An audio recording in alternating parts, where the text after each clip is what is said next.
Hey everyone, thank you so much for joining this group. My story's a little bit long from the beginning, so I thought I would just hop on here and just give you guys a video of it.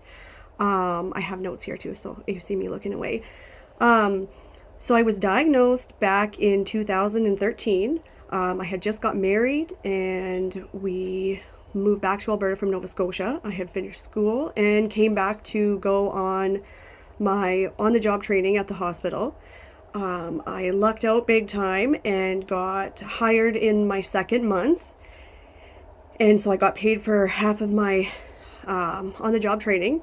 From there, I got trained in other departments. And then I applied for a position that was to cover maternity leave for a year.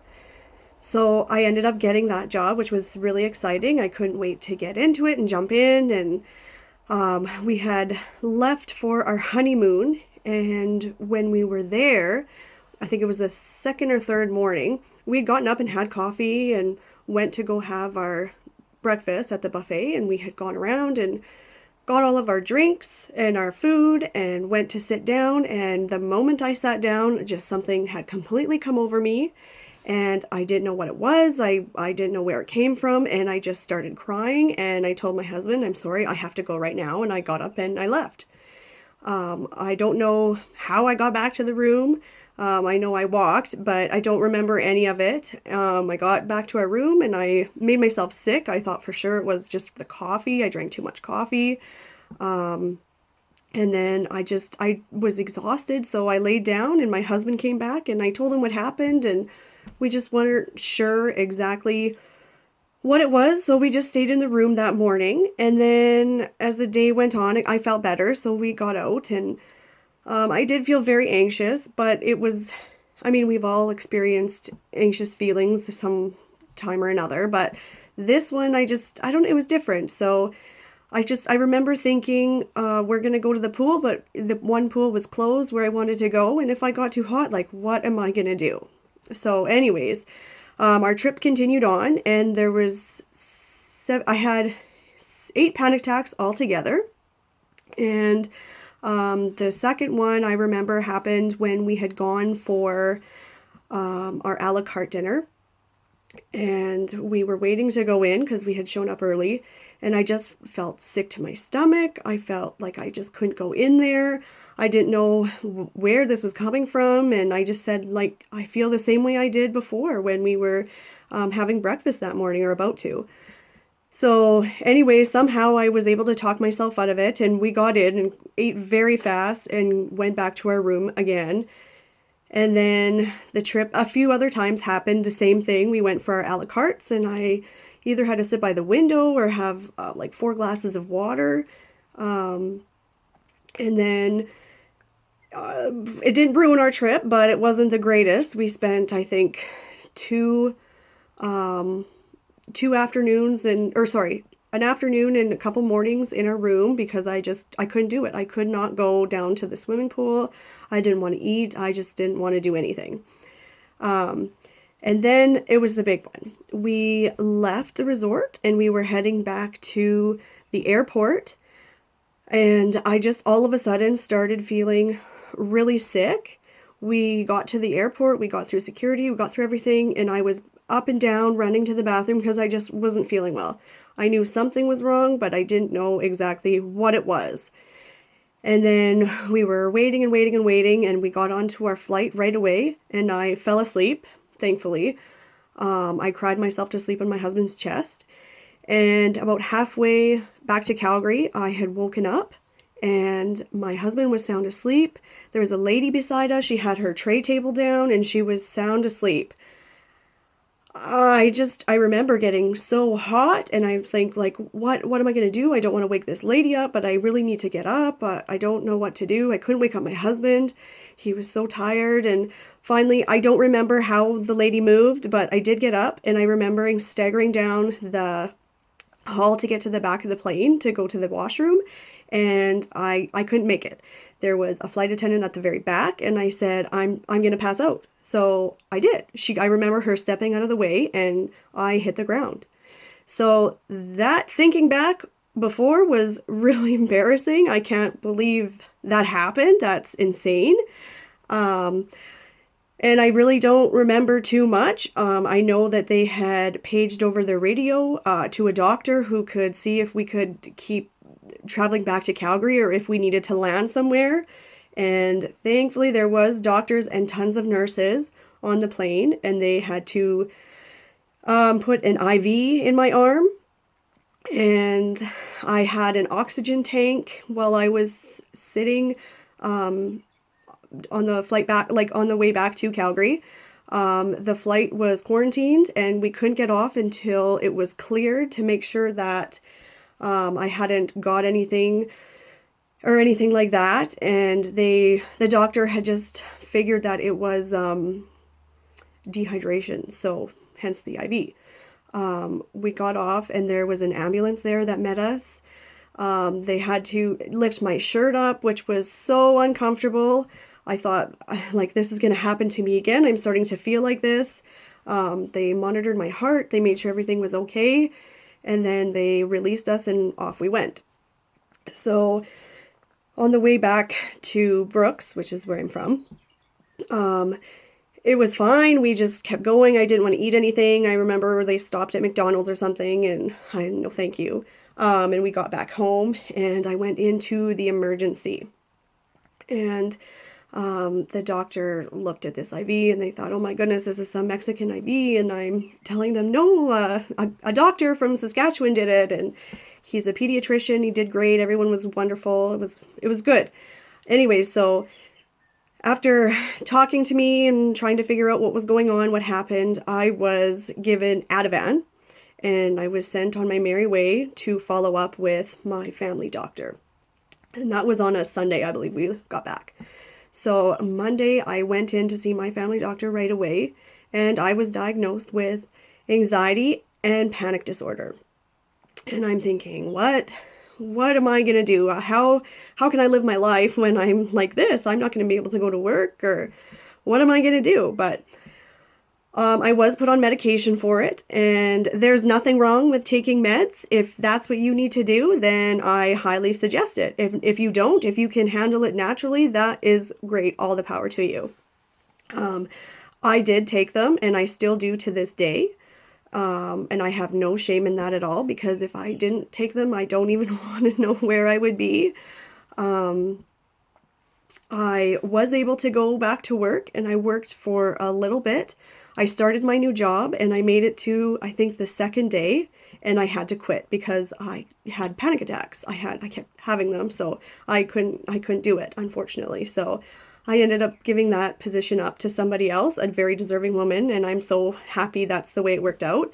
And I still had my other casual positions in other departments, and I kept going and I pushed myself. It wasn't every day. My shifts were kind of all over the place, and I would go in and I would get there and be there for about 2 hours, and all of a sudden it would come over me again and I would start crying uncontrollably. I would be sick in the bathroom. I wouldn't know what to do. I didn't want to take my meds if I didn't have to, for like my Ativan, and I ended up leaving. So I think out of 8 shifts, I made it to 6 of them and had to go home.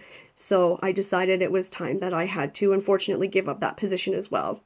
In the meantime, I had applied for a job at a doctor's clinic, and that was my dream job from school. I had written all about it in one of our assignments in that. And I did get this position, and I told the doctor right away, like, I do suffer from anxiety and panic attacks. I want to get over them and be able to function and work, and I just wanted to let you know. So he was awesome. He said, we'll work on it. It's not a big deal. You just tell me, and that's fine. So with that being said, I started, and the first day was amazing. I had no anxiety. I was so excited to be there. I was meeting people. It was fun. It was great. I got to help on a procedure, which was amazing. And then I went home and I couldn't stop talking about this position. It was so great. And then the next day when I went in, it was early in the morning, and I got there and it started. And I thought, oh no, like I just can't do this. This is my dream job. I want this so bad.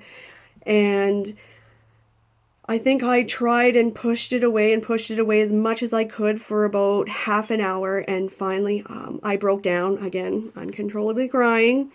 And I had to tell her I can't do this. And unfortunately, I have to go home. And she said, do you think you'll be able to come back? And I said, I don't. Unfortunately, I really don't think I can. And I went home, and I remember sitting in my bedroom at my mom and dad's house, crying my eyes out and thinking how I just had, no one would want to be around me. My husband wouldn't want to be with a mess like this. Who would want to have kids with me? Why would he sit with me and stay with me when I'm hiding in my room? I can't go anywhere. I can hardly talk because I'm crying. I can't work. I can't contribute. Like it was really horrible. And it was one of the worst times of my life, I'd have to say.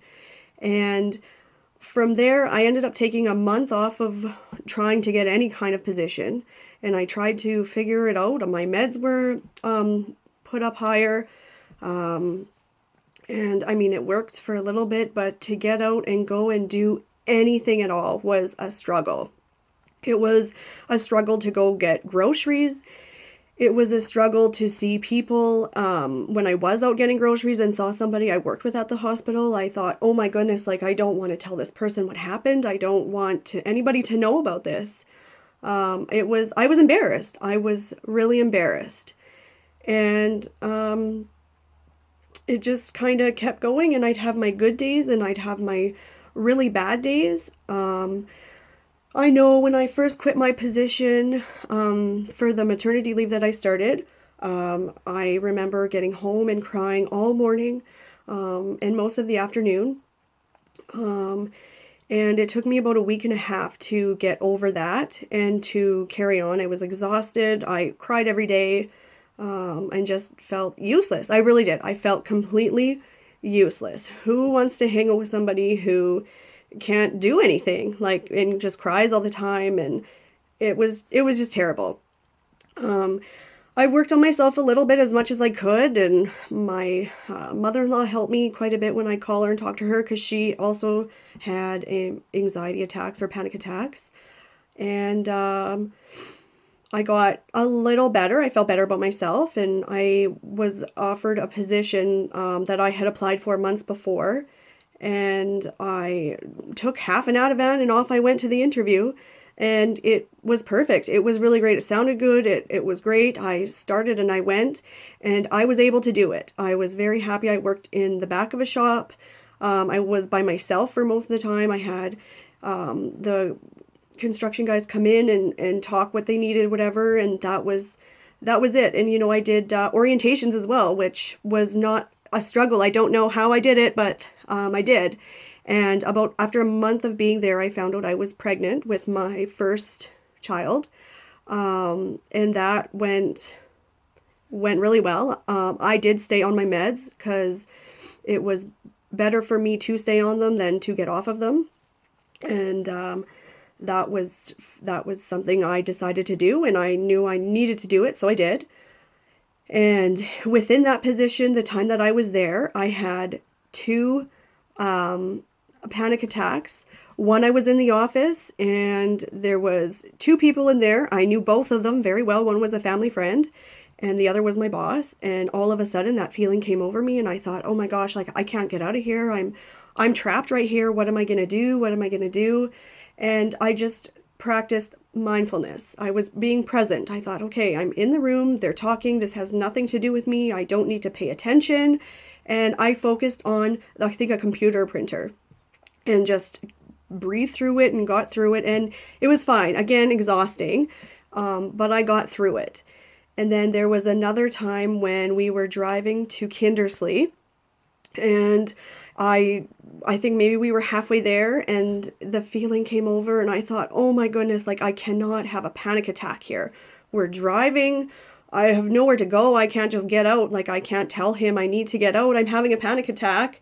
So I held on to the seat. And for those of you who do have panic attacks driving and stuff, my suggestion is to just hold on to the steering wheel, focus on the steering wheel and what you're doing. Feel the steering wheel, feel your breath, focus on just one or two things while you're driving. Pull over if you have to, if you're by yourself.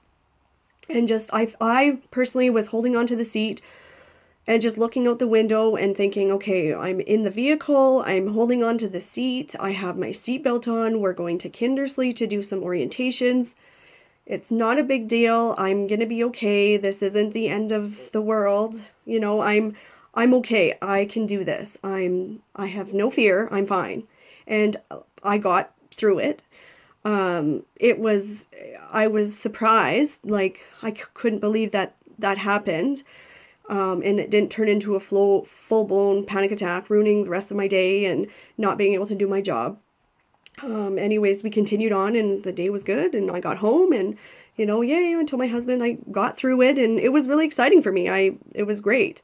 So fast forward, the rest of my pregnancy, the rest of my time there, I had no panic attacks, tons of anxiety, but no panic attacks. And then after I had my daughter, it started. What if kids make fun of her at school? What if her teeth what if her teeth are like mine and there's a space in them? Like, kids are going to make fun of her. What if she has anxiety like I do? What if she can't do anything? What if? As you know, that's what we do. Like, what if this happens? What if that happens? And I stayed home a lot. I wanted to take my daughter out for walks, but I couldn't. I wanted to take her to the park. I couldn't. I wanted to take her to the zoo. I wanted to take her to, the TELUS Science Center, to Callaway Park when she's older. I wanted to do all these things and I physically could not do it. I couldn't. It was a struggle to get out of bed. I stayed home and we watched TV and I nursed her and that was our life. We spent a lot of time with my sister-in-law and her kids. I could do that. And my mom, sometimes before they moved, we went over there, but that was, the extent. It was really hard. I wanted to meet new people and have her interact with other kids, but I couldn't do it. I couldn't do it. So I did have to go back and I got my medication upped again. And, I'd get better for a couple weeks, couple months, and it would be going good. It was easier to get out and go for a walk. Did I? Not really, no. No, I didn't. I didn't go swimming with her. And it was a bit more than just anxiety, of course. I had just had a baby. My body was so different and everything else. But that's completely another thing. And so I just, I stayed home and we decided to go for a trip to Mexico and that went really well. Actually, we went back to the same resort and everything.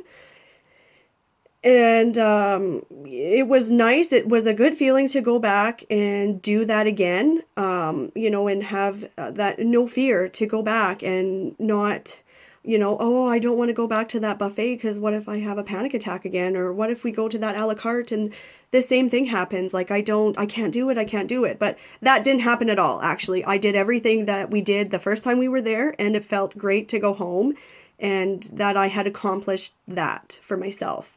Another thing that I highly, highly recommend you to do is just after you have a panic attack or when you have so much anxiety about something, go back to where you were and try to do it again. You don't want to be afraid of what you've done, because it will be hard to, you don't want to live your life like that. Oh, I can't do that because I'm going to have a panic attack. Like last time I did that, I had a panic attack. It's easier said than done, of course, but try not to do that. I really do encourage that. And that is something I have always done since being diagnosed, mostly after that trip to Mexico. And, it has done a lot for me, for sure. And hopefully it will do the same for you. And after we got back from Mexico, we decided to go and try for our second child. So right away we got pregnant and that pregnancy went very well. I had tons and tons and tons and tons of anxiety, no panic attacks. Just every day was really, really hard. I just I just remember it being so hard to sometimes get up and just do things, and like, how am I going to do this with two kids? What if I have a panic attack and I can't do anything after I have a panic attack? I'm stuck in bed and I'm sick, and that I just, what am I going to do is where I was at. And I thought my husband would leave me. I thought my kids would go, to some home, and I'd be labeled that mom that just can't take care of her kids because she's loony, crazy, and just, I thought horrible, horrible things about myself. And it wasn't a good feeling, as you know. And as hard as it is, you shouldn't do that. And talk to someone who can help you with that stuff and bring you back up. Surround yourself with positive people who lift you up and not bring you down. And just keep going, because you can get through this. It will be hard. It's tough. There's things that happen that you just make yourself sick that it happened. But you got to keep going. I really do feel that way. And so after I had my son, it came back again. What if these kids make fun of him? What if, he never grows hair? I mean, he's almost 2 now, and he's just starting to get a head full of hair. Something. So of course his hair is going to grow. He's a baby. Like, babies are born with no hair.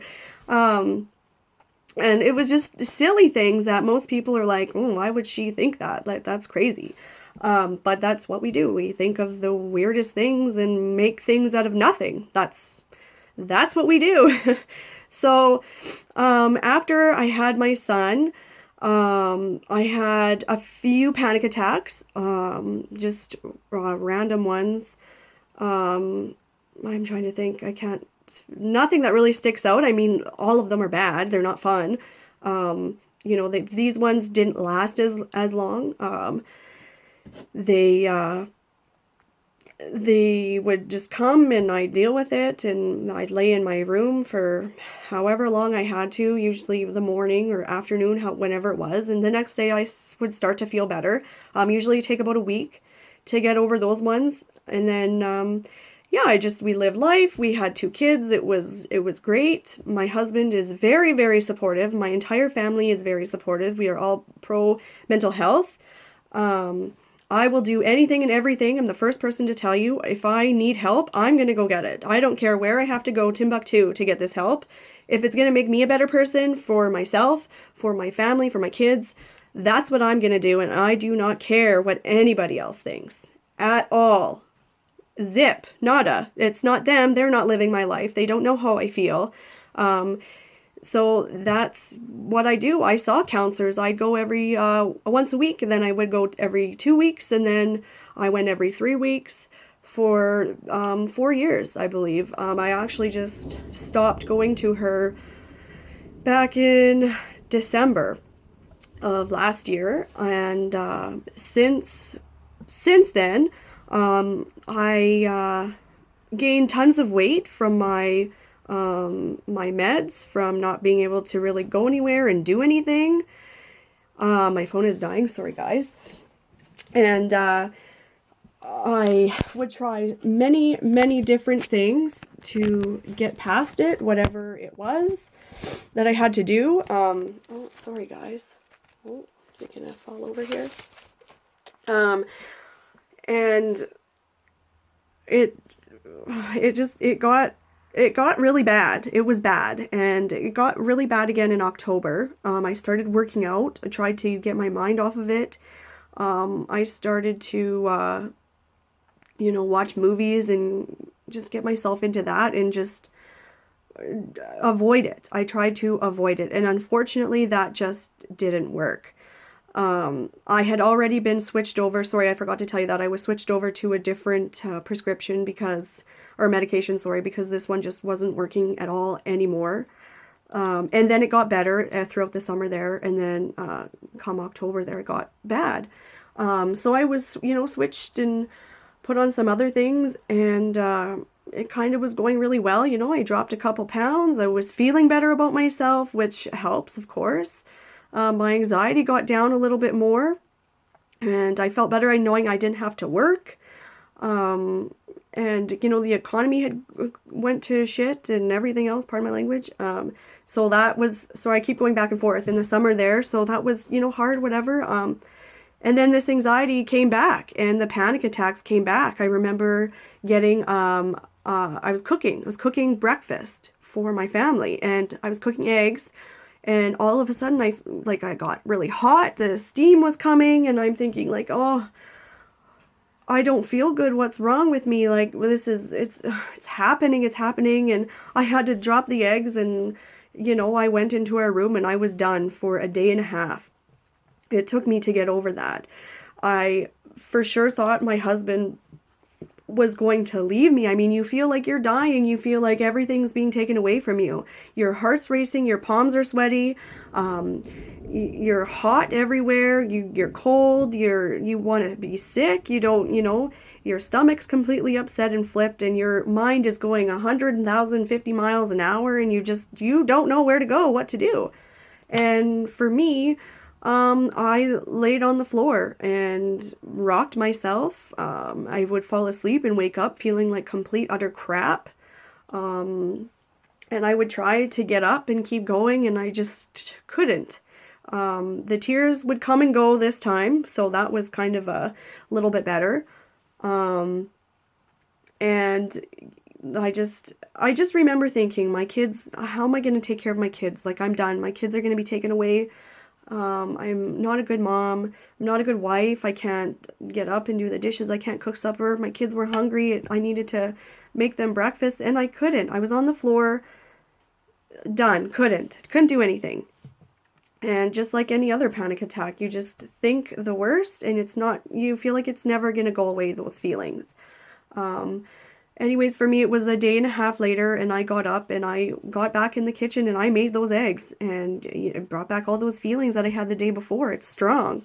And, I made the eggs, and it was good, and good for me. I got past it, and, I kept going. I pushed myself to get out that week and meet with my friends, the few that I have, go to the park, go out, whatever it was that we did. I really pushed myself. And then the next week I got a migraine, just the auras, so I couldn't see.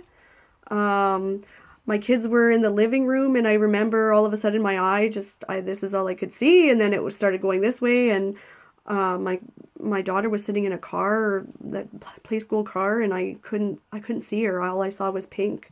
And I thought, oh my God, I can't take care of my kids. I can't see. I have nobody to call. My family doesn't live here. My sister-in-law was working. My friends were working. They're busy. Like, oh my, what am I gonna, I don't know what to do. I don't know what to do. So I got my youngest down. I got my daughter doing a movie. It was surprising how fast I got this all done. And then I called my mom, and I said, Mom, like, what am I gonna do? I can't see I don't know what, I can't see, and what do? I can't do anything. I can't see my daughter. I can't see her. Finn's crying. What am I gonna do? And she ended up calling my sister-in-law, got a hold of her, whatever, and that was dealt with. And that was scary. That was very, very scary for me. Monday I went to the doctor and tried to get something for it, and I couldn't because I was still nursing. So that bring all that panic back, and I started having my panic attacks again. So now we're into November, and I quit working out. I quit doing anything. I got back eating all this carbs and junk and chips, and that stuff does not make you feel good, and it doesn't make the anxiety go away. So I just was really digging myself a hole and getting worse and worse and worse. It took me, I think, 2 weeks to finally make a phone call to go to the doctor. And I went, and I was put on something else with the medications I was already put on. And I mean, yeah, the meds help. Like, they definitely do. But there's so much more to it than taking meds, because I personally don't want to take them for the rest of my life. My goal is to be able to function and get past it without any medication at all. Unfortunately, I am not there right now. I don't know how long it'll take. It could be next week. It could be 3 months from now. I don't know. Anyways, that's my story. you know, things got better for me around Christmas, and in January, that's when I started working out again. I was feeling better.